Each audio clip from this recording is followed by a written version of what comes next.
आज कार्यालय में मीटिंग हुई है, किन मुद्दों को लेकर मीटिंग? देखो मुद्दों पे यह है कि संगठन कैसे बढ़े, क्या क्या समस्याएं आ रही, तो उसी पे ही मीटिंग हुई। मेंबरशिप को बढ़ावे, गांव में जाएं, तो ये उसी की मीटिंग थी। क्योंकि 11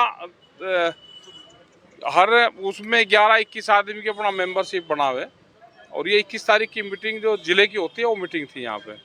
कैसा बदायूं में कांड हुआ है, 2 बच्चों की हत्या की गई है बड़ी बेरहमी से।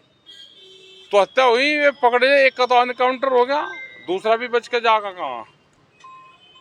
हत्या हुई, जो जेल है 302 है और या 0 है, तो एक का तो 0 लग गई, दूसरा भी या तो फंसेगा तो जेल जाएगा, सजा होगी पक्की। उसको लेकर राजनीति बहुत हो रही है। राजनीति की उसमें जरूरत ही नहीं है भाई। जिसने हत्या करी उसमें कानून है देश में, 302 लगेगी।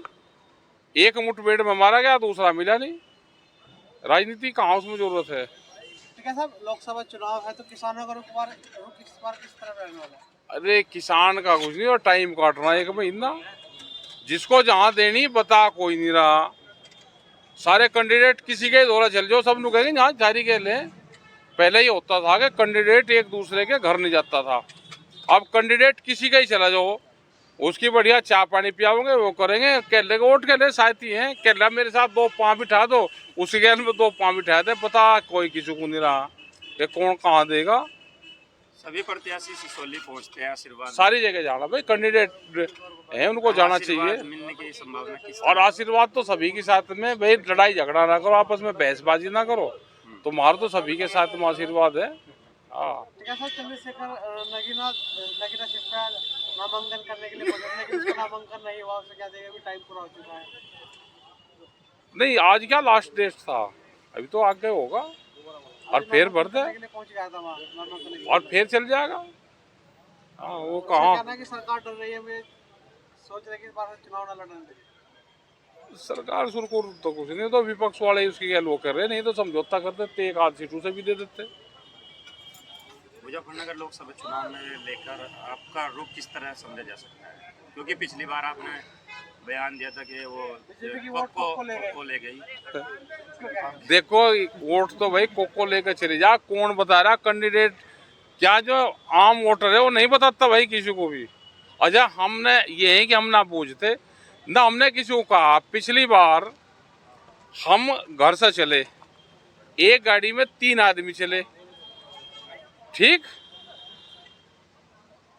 मिसिज चली, एक लड़का और बराबर में चला, हम चले, और प्रेस के लोग साथ चले, तीनों ने वोट अलग अलग दी। तो किसको बता दें? जब घर वाले किसी को नहीं बता रहे तो कौन किसको दे रहा? अब बता कुछ नहीं रहा। हमने भी पूछा, बहुत मुश्किल से उसने था पता था दिया कि मैं वोट किसे दी, लेकिन जिसे हमें दी उसने उसे दी नहीं। तो जब पता ही नहीं, आपस में तालमेल ही नहीं किसी के। 400 के पार भाजपा का एक नारा बहुत प्रसिद्ध हो रहा है, और देखो तमाम नेताओं की उस पर प्रतिक्रिया भी आ रही है। क्या आ आप रही? क्या कहें? नहीं, क्या आ रही भाई? 400 के पार जो चीज आदमी कह रहे हैं वे हेरा फेरी करेंगे, जैसे विधानसभा में गई ऐसी हेरा फेरी करेंगे वे।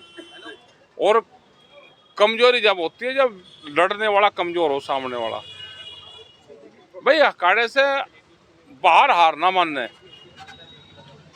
और तानाशाह राजा का भाई जो बताने वाला है, जो ज्योतिषी हो, वो भी कमजोर हो जा, वो भी रुख देख कर, राजा का रुख देख कर बात बतावे। ऐसा नहीं है, ये 220 और 240 सीटों से ज्यादा नहीं जीत रहे जिनके इंटरनल सर्वे हैं। 400 पार वाले बयान पर जो नरेंद्र मलिक ने कहा कि चुनाव ही कराने की क्या जरूरत है, अगर इस तरह की नहीं, वो तो हमने दिया था अभियान के, इसको रिन्यूअल कर लो भाई। अगर ये जीत ही रहे तो क्यों हम वहाँ खर्चा करवा रहे, अपना काम पर लगन। तो संजीव बालन जी कह रहे हैं जिस तरह 2014 की लहर थी वो इस बार दोबारा से देखी भाई जा रही है। दोनों के हैं, इनके बयानबाजी कम आ रही है अभी। भाई कैंडिडेट है, दोनों मजबूत कैंडिडेट है, बयानबाजी तो ठीक है कम से कम। जब ईद ने देखो, चुनाव है गरम नरम का, ये कहीं समझौते से तो नहीं लड़ रहे भाई, खर्चा भी कम हो और भाई थारा चुनाव भी हो जाए दोनों का। भाई कम से कम इन्हें खर्चा भी करना चाहिए।